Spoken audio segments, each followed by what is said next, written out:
Hoje vamos falar sobre acidentes ofídicos, ou seja, aqueles causados por serpentes. Quanto aos aspectos epidemiológicos, a Organização Mundial da Saúde estima que haja 2,7 milhões de acidentes ofídicos com humanos por ano no mundo, sendo que no Brasil isso representará 20 mil acidentes. Desses acidentes, no território brasileiro, 0,43% representa a taxa de letalidade. Além disso, o Brasil está na categoria de terceiro país com mais acidentes com serpentes no mundo. Agora, algumas características importantes de se comentar acerca desse tipo de acidente são: o mesmo deve ser incluído na lista de doenças tropicais negligenciadas, e esse segue alguns períodos específicos de incidência. Por exemplo, há aumento dos casos de setembro a março, que corresponde justamente ao período de meses mais quentes e chuvosos do ano, período esse o qual há mais atividade campestre por decorrência das colheitas anuais. Além disso, essa sazonalidade bate também com o período de acasalamento das serpentes, que passam a se expor mais no ambiente. Agora, com menos impacto, mas também relevante, é o período em que há mais turismo nas áreas litorâneas e também há o carnaval. Já quanto à distribuição, podemos falar que há maior incidência no norte e centro-oeste do Brasil. Outros aspectos importantes de se pontuar são os desequilíbrios ecológicos, como o desmatamento, o uso indiscriminado de agrotóxicos, processos de urbanização e alterações climáticas, que são importantes impactos no aumento de número de acidentes, como serpentes, visto tanto o deslocamento das mesmas de seu habitat, quanto a aproximação delas com seres humanos. Outros pontos a se considerar é que não se sabe a real magnitude, visto as subnotificações de acidentes. Além disso, esses acidentes podem ser classificados em leves, moderados e graves, sendo que a maioria dos casos são decorrentes do grupo Botrops, acometendo mais indivíduos do sexo masculino, bem como a região dos pés, pernas, mãos e antebraço. Agora, referente aos agentes causadores, podemos dizer que são 4 gêneros de serpentes brasileiras de maior importância médica. Entre elas estão o Botrops, que é o que já foi dito, o Crotalus, o Lachesis e o Micrurus, sendo que os critérios de classificação para diferenciar serpentes peçonhentas das não peçonhentas envolvem, no geral, alguns critérios comuns. Por exemplo, serpentes peçonhentas, na maioria das vezes, apresentam dentes inoculadores de veneno, a fosseta loreal, que é um orifício termorreceptor, ou um padrão de coloração de anéis coloridos, o que indica uma periculosidade alta, enquanto as não peçonhentas, no geral, apresentam hábitos diurnos e coloração viva com escamas lisas.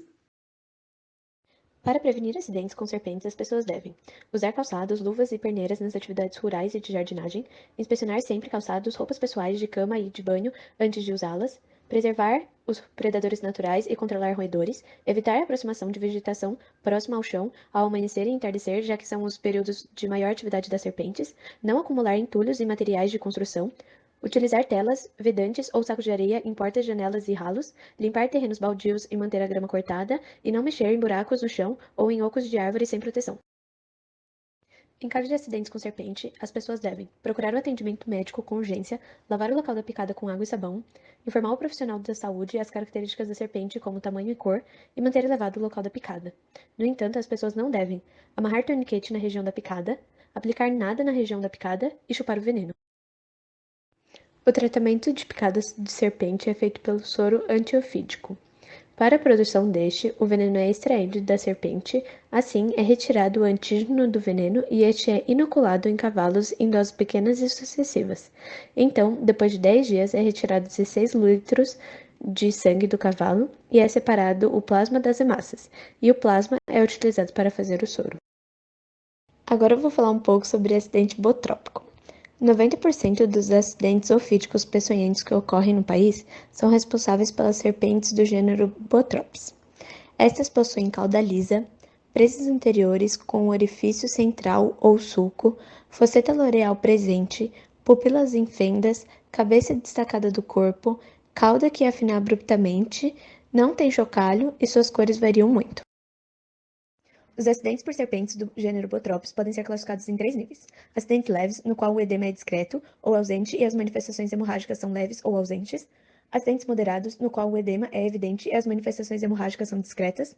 Acidentes graves, no qual o edema é intenso ou muito extenso e as manifestações são sistêmicas, como hemorragia franca, choque ou anúria. O tratamento específico é feito com soro antibotrópico. As serpentes do gênero Crotalus, conhecidas popularmente como cascavel, apresentam fosseta loreal ou lacrimal e a sua dentição é solenóglifa, ou seja, dentes inoculadores localizados anteriormente na maxila superior, que se projetam num ângulo de 90 graus no momento do bote. Na extremidade da cauda, apresenta guizo ou chocalho de cor amarelada. Essas serpentes são menos agressivas que as jararacas e encontram-se geralmente em locais secos. O veneno da cascavel tem ação neurotóxica, isso porque a crotoxina, que é uma neurotoxina de ação pré-sináptica, atua nas terminações nervosas, inibindo a liberação de acetilcolina. Essa inibição é a principal responsável pelo bloqueio neuromuscular, responsável pelas paralisias motoras apresentadas pelos pacientes.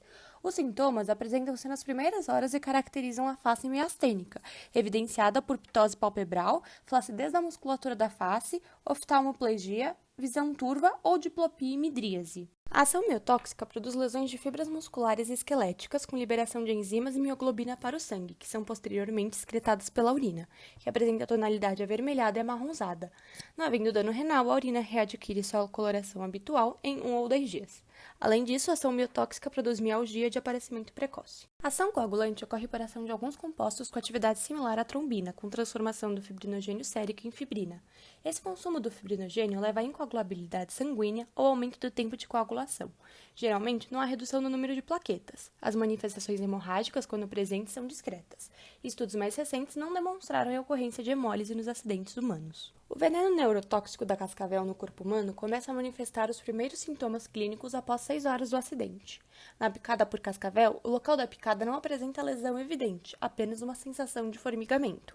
Dificuldade de manter os olhos abertos, com aspecto sonolento, visão turva ou dupla, são as manifestações características, acompanhadas por dores musculares generalizadas e urina escura. Os acidentes crotálicos podem ser classificados como leve quando há sinais neurotóxicos discretos de aparecimento tardio, face miastênica discreta, mialgia discreta ou ausente e cor de urina inalterada. Pode ser classificado como moderado quando há sinais neurotóxicos, como face miastênica evidente, mialgia discreta ou provocada ao exame. A urina pode apresentar coloração alterada. A classificação como grave indica sinais neurotóxicos evidentes, face miastênica, fraqueza muscular, mialgia intensa e urina escura, podendo haver oligúria ou anúria e insuficiência respiratória. O tratamento específico é o soro anticrotálico. Agora eu vou falar sobre acidente lapídico. A coral verdadeira do gênero Myracurus, é desprovida de fosseta lateral e apresenta a cabeça arredondada e presa inoculadora de veneno. O seu padrão de coloração é composto de anéis vermelhos, pretos e brancos, apesar de existir na Amazônia corais verdadeiras com cor marrom escura, quase negra, e ventre avermelhado. Essas serpentes são encontradas em tocas e apresentam hábitos subterrâneos. O veneno da coral é composto de 2 formas de neurotoxinas, a forma de ação pré-sináptica, que está presente em algumas corais e em alguns viperídeos, e atua na junção neuromuscular, bloqueando a liberação de acetilcolina pelos impulsos nervosos e impedindo o surgimento do potencial de ação.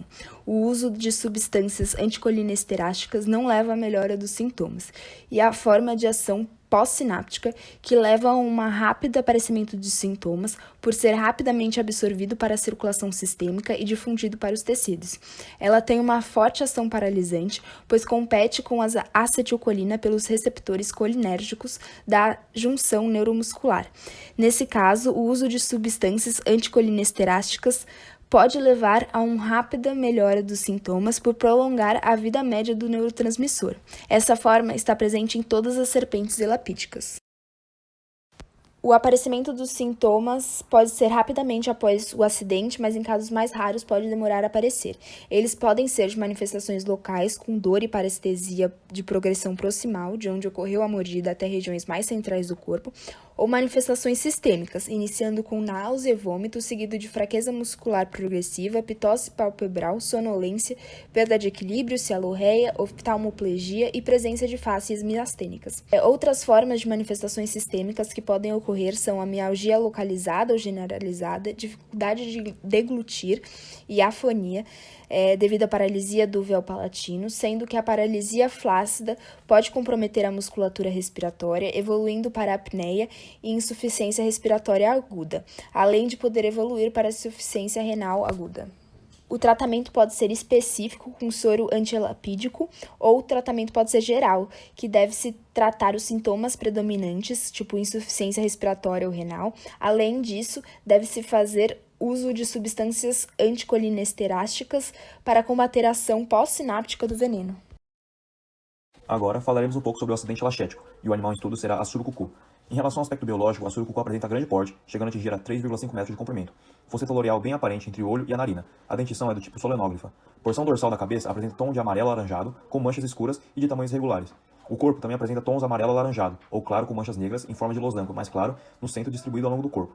Escamas dorsais pontudas, o que lembra a casca de jaca. Em relação à ação do veneno da surucucu, ela apresenta ação proteolítica, gerando lesão tecidual, ação hemorrágica e neurotóxica. Em relação aos sintomas, a ação proteolítica do veneno provoca intensas reações locais, a coagulante consome fibrinogênio e protrombina, que culmina numa coagulopatia chamada coagulação intravascular disseminada, e, por fim, a ação hemorrágica causa sangramento. Outros sintomas associados são diarreia, bradicardia, hipotensão arterial e choque. Em relação ao tratamento, há o tratamento específico, que é a administração intravenosa de soro antilaquético ou antibotrópico laquético para o acidentado, e o tratamento geral é tratar os sintomas que são causados pela picada como síndrome comportamental, hemorragia intensa, insuficiência renal aguda e insuficiência respiratória aguda. E essas foram as referências utilizadas.